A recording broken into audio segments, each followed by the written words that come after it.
لا ریب فیہ ھدی للمتقین کا ایک مطلب ہے اس میں کوئی شک نہیں کہ یہ متقیوں کے لیے ہدایت ہے. اگر اکٹھا پڑھیں تو یہ مطلب بنے گا.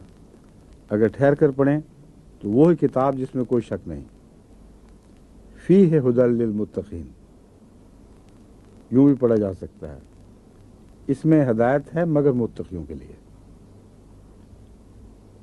یہ تفصیلی بات ہے لیکن ترجمے میں مختصر ذکر کرنا ضروری ہے کہ قرآن کریم میں بہت سے لوگ شک ڈالتے ہیں، شک کی باتیں کرتے ہیں، اور تمام منکرین اسلام قرآن کریم میں شک کے مقامات تلاش کرتے رہتے ہیں. اعلان یہ ہے کہ اگر متقی ہو کوئی تو اس کو کہیں کوئی شک کی جگہ دکھائی نہیں دے گی. لیکن اگر دل تقوی سے خالی ہو، خدا کے خوف سے عاری ہو، تو اسے بے شک شک دکھائی دے. وہ کتاب کا شک نہیں، اس کے نفس کا شک ہے.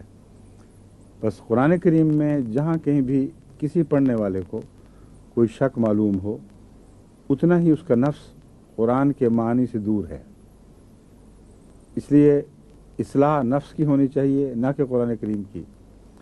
بس ایسے موقع پہ جو مومن ہیں وہ تقوی سے کام لیتے ہیں، اور تقوی کے ذریعے ان کو ہدایت ملتی ہے.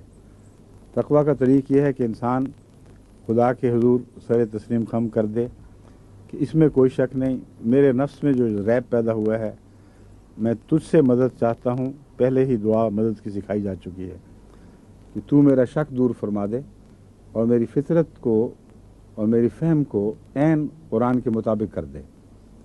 اگر یہ دعا کرتے ہوئے آپ ترجمہ پڑھیں یا تفسیر پڑھیں تو اللہ تعالیٰ کے فضل سے جگہ جگہ خدا آپ کی خود رہنمائی فرمائے گا، اور بہت سے ایسے توہمات اور شکوک قرآن ہی دور کر دے گا.